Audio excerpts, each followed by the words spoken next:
Hello friends. आज हम लोग भारत के संविधान में आर्टिकल 109 और 110 को पढ़ेंगे। ये मनी बिल के संबंध में है। तो सबसे पहले स्टार्ट करते हैं आर्टिकल 109 से।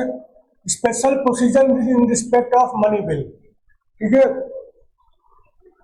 इसमें हमें समझना होगा कि लोकसभा के पास एक्सक्लूसिव पावर्स है मनी बिल के संबंध में। राज्यसभा केवल रिकमेंडेशंस दे सकती है, वो रिजेक्ट नहीं कर सकती किसी मनी बिल को। तो उसमें कोई राज्यसभा चाहे तो कुछ चेंजेस करना चाहे तो वो भी नहीं कर सकती। केवल और केवल रिकमेंडेशन देने की पावर है राज्यसभा के पास।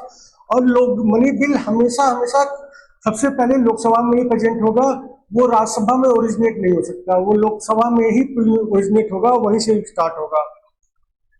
और राज्यसभा अगर अपनी सहमति न दे, उसको पास न करे, तो भी मनी बिल कानून बन सकता है। ऑर्डिनरी बिल की तरह नहीं है कि राज्यसभा उसको रोक सकती है।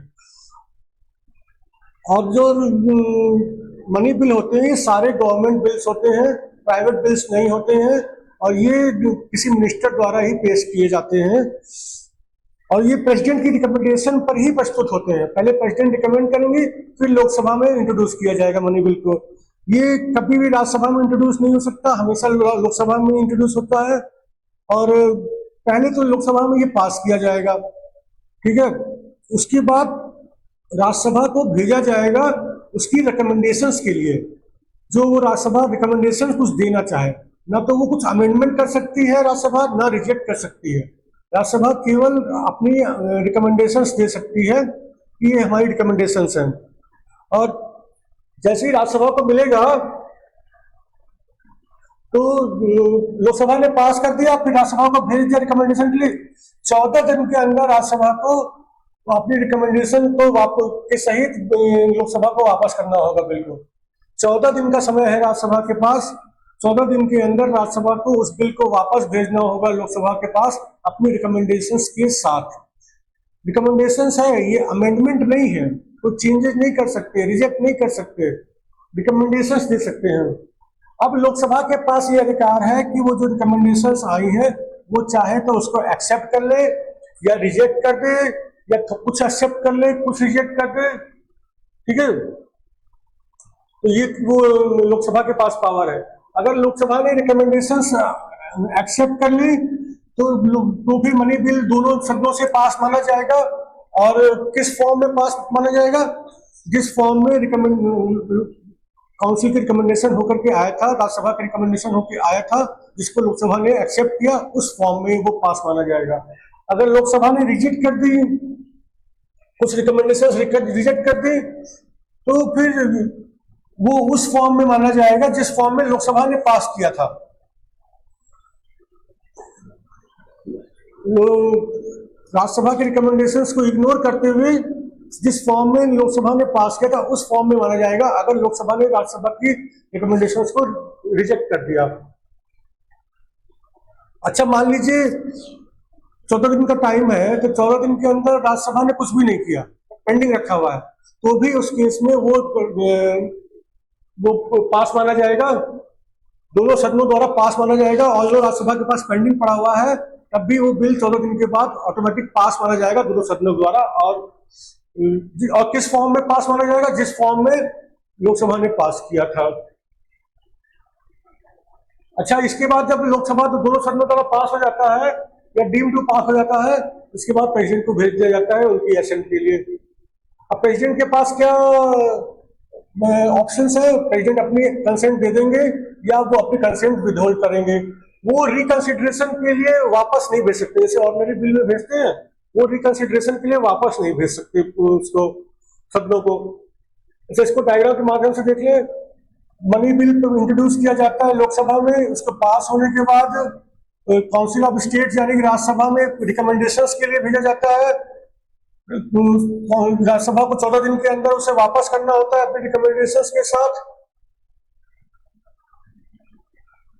अगर वो 14 दिन के अंदर वापस कर दे अपनी रिकमेंडेशंस के साथ, तो फिर लोकसभा या तो एक्सेप्ट कर ले, अगर एक्सेप्ट कर लिया रिकमेंडेशंस को तो अमेंडेड फॉर्म में वो पास माना जाएगा।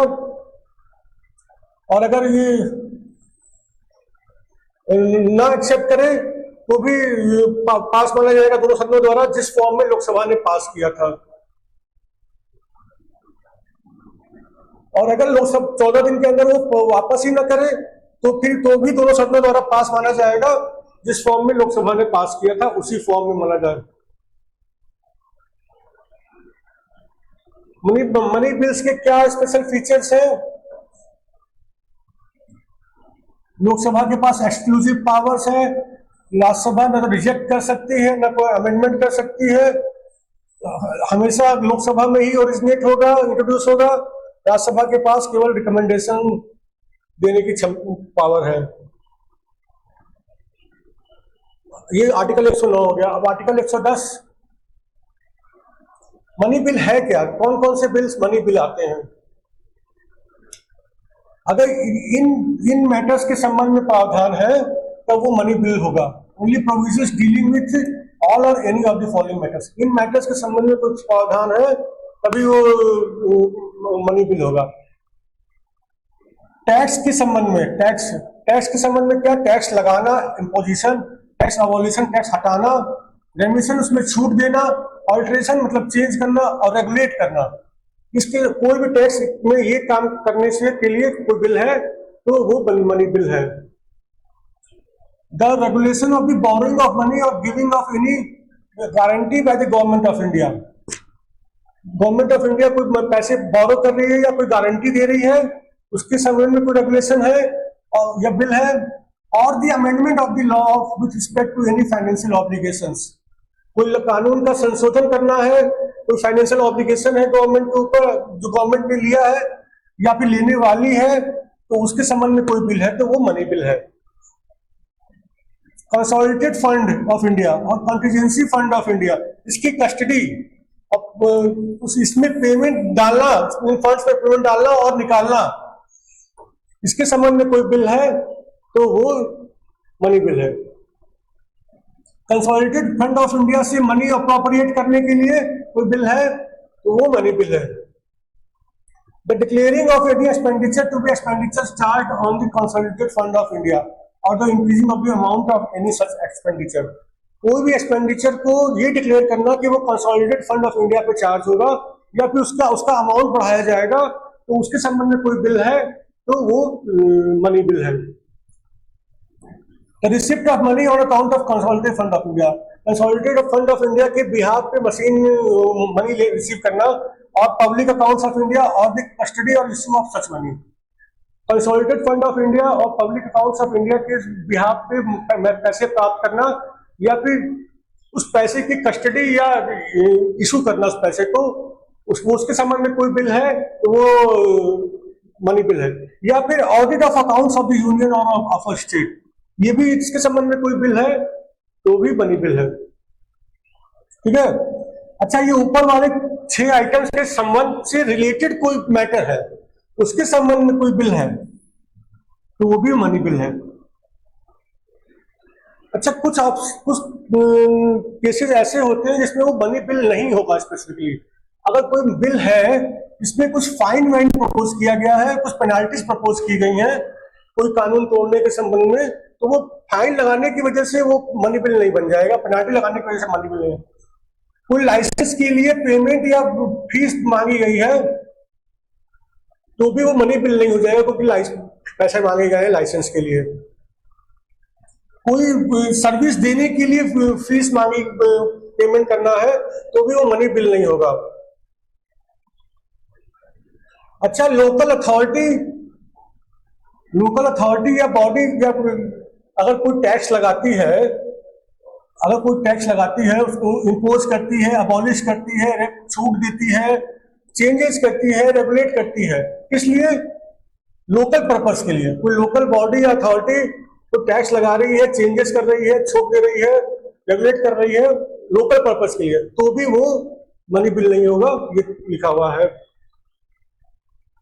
अच्छा, अगर ये कोई बिल मनी बिल है कि नहीं, अगर ये प्रश्न खड़ा हो गया तो इसके संबंध में लोकसभा के स्पीकर का डिसीजन फाइनल होगा, वो डिसाइड करेंगे कि ये मनी बिल है कि नहीं।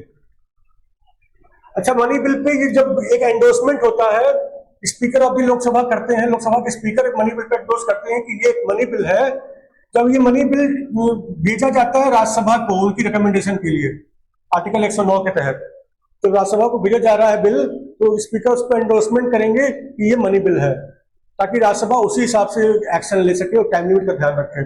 और जब ये बिल राष्ट्रपति के पास भेजा जा रहा है उनकी कंसेंट के लिए, एसेंट के लिए, आर्टिकल 111 के तहत, तो भी उस पर वो लिखेंगे, एंडोर्समेंट करेंगे लोकसभा के स्पीकर कि ये एक मनी बिल है।